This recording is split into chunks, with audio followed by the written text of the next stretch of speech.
Santa Clarita's hometown station, KHTS, is the Hometown Morning Show with Tori and Kyle. Make sure you go to hometownstation.com for all the latest and greatest Santa Clarita has to offer. And speaking of the greatest Santa Clarita has to offer, a very special guest in studio. It's that time again. Dr. Jaimie Ronchetto joins us in studio. Dr. Jaimie, how are you? Good morning. I'm great. How are you guys? You look good. I love the scarf. The ensemble looks awesome today. Dr. Jaimie from Cinema Vet, if you need someone to take care of your dog, your cat, your bird, your what else? Anything. Yeah, rabbits, guinea pigs. Your partner takes care of... She does the birds and the reptiles. Yeah. We both see rabbits, guinea pigs, all of that. Cinema Vet, that's where you go. We get to talk to Dr. Jaimie every once in a while and talk about different subjects. Today, very important subject because I see this happen a lot and I get so nervous. I see, and I just saw it the other day on Lyons Avenue, right by the Jack in the Box. There was a guy crossing the street, had his dog off the leash, and the dog was like walking in the street, like, a little bit behind him. And I get so nervous. There are so many cars. Talk to me about why this is so not a good thing, off leash in public. Yeah, I mean, they have leash laws for a reason.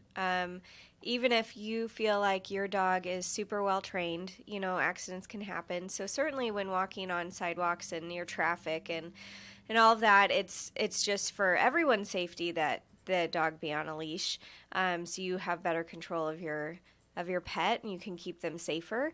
But even on places away from traffic, aside from worrying about them getting hit by a car, but just even on things like the paseos that we have around here, or out in hiking in the canyons, it's best to keep them on a leash there too. Well, what if, here's a little something for you. They can get spooked. There are certain things, Absolutely. like they can be very, very, very well trained. And, you train them and they follow you around in the house or even around your yard. But if you go into an area, maybe a car maybe backfires, and they hear that noise and can be spooked. And maybe they'll go in a different direction because they get scared. Or what about you're taking a hike and there's a snake? Exactly. Then what? We have snakes, we have coyotes, we have all sorts of wildlife around here. So you need to have control of your pet just for everyone's safety again. Even closer to home, like on the paseos, you can still run into rattlesnakes on the paseos. I've seen them myself. And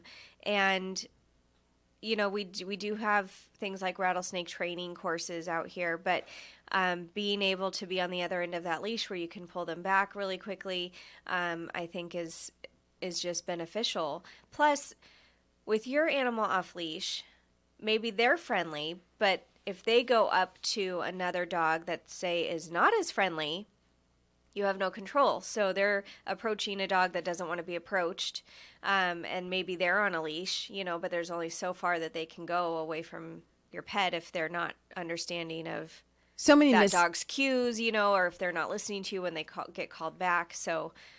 So many mishaps can happen, and I think there might be some listeners right now listening saying, not my dog is perfect. My dog would never do that. Right. Never say never. Right. Never say never. And like I said, it's not always just about your dog, but the other dogs that you may come in contact with on your walk, some of them are not perfect. Mm-hmm. Some of them aren't dog friendly, or are fearful or, have any sort of other issues that just because your dog is friendly and social and happy and just wants to say hi, that might not be the best thing for that other dog. Also, my dog, Dr. Jaimie, is she's 12 pounds.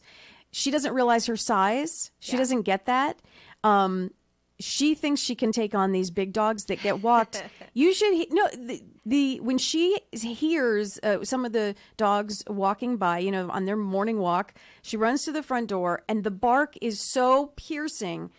And, she's all, crazy tight, and she's barking. She wants to take on those dogs so badly, but she couldn't, and you have to remember that they don't realize. And why don't they realize their size, Dr. Jaimie? What's the deal? I mean, some of it's just in their breed. They were bred for certain jobs. They were bred to hunt and ferret out the, possums or squirrels or whatever, back in the day when they were helping their humans. So a lot of their breed characteristics for the small dogs are to be fierce and mighty and, not afraid. And so they think they're bigger than they are, And some of the bigger dogs are so docile and so love. Absolutely. Like, you get some of the cutest labs that just want to, they put their big paw up. They just want to touch you and hold you.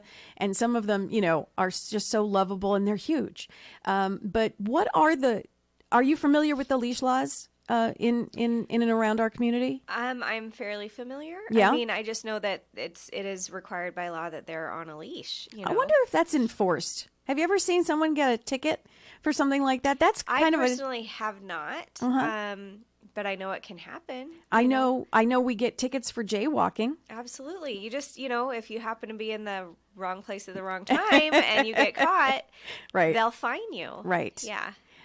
Which is brings me to the next point of the leash laws. Also, the having your tags for shots. What is required by law? Rabies, right? Rabies is the only vaccine that's required by law. And that's the one where you need the tag.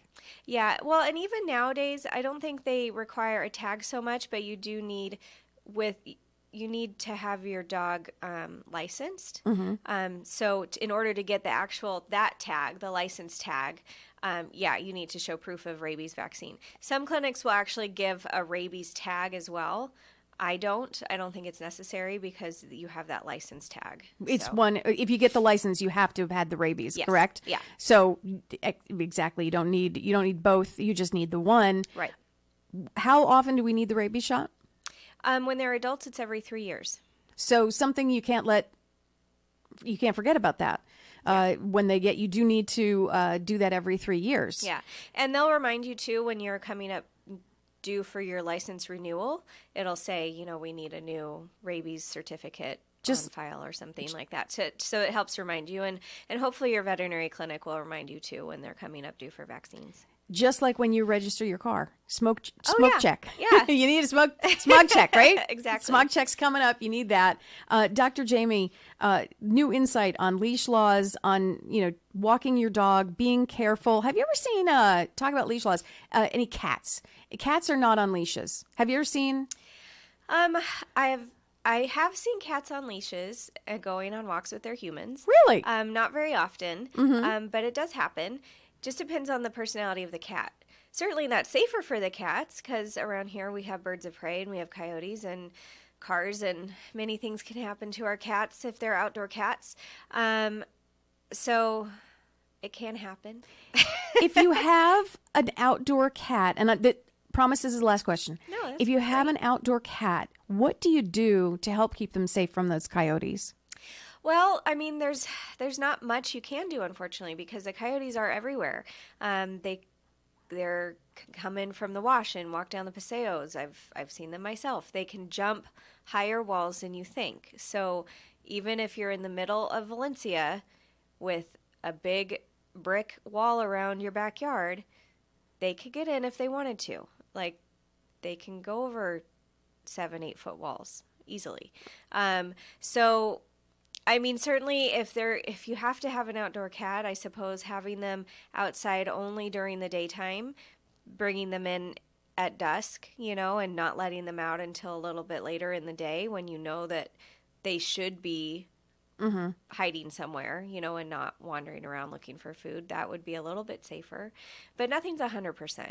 You have no control over what happens in that outdoor area, and especially if your cat's roaming, if there's no guarantee that they're going to stay in your yard, there's only so much you can do. True. Yeah. True. Dr. Jaimie, thank you so much for the insight. Always put your dog on a leash if you go for a walk. Always put the leash on. Yes. Is it better? I said one more question. Okay, I might have fibbed. Is it better to have the one that goes around the neck, or do you like the whole body harness on a dog? Which is better? I think, again, it depends on the breed of dog. So some certain dogs, for sure, you want a harness rather than a neck lead. It's just safer for them, especially your brachycephalic breeds, your little bulldog breeds. I think it's just easier for them. they don't have much of a neck as it is a lot of times. Any dog that's going to pull a lot on their neck lead, then you want to figure out some other way. Some kind of harness for them would be better too, so they're not injuring their trachea by too much pulling on the leash. But other big dogs need something a little bit more. Sometimes harnesses, you can't control them quite as well. So some sort of gentle leader where it kind of goes over their nose and clips under their chin, so you can kind of direct them a little bit better. Those tend to work well too. And guess who can help us with this? Dr. Jaimie. Dr. Jaimie can help us if you're confused about what kind of leash. It's all about leashes today. If you're confused about what kind you may need for your dog, if you're just now getting a dog, check it out, cinemavet.com. What's the best phone number to get you guys? Yeah, we're at 661-253-9300. Thanks, Dr. Jaimie. Appreciate it. Thank you.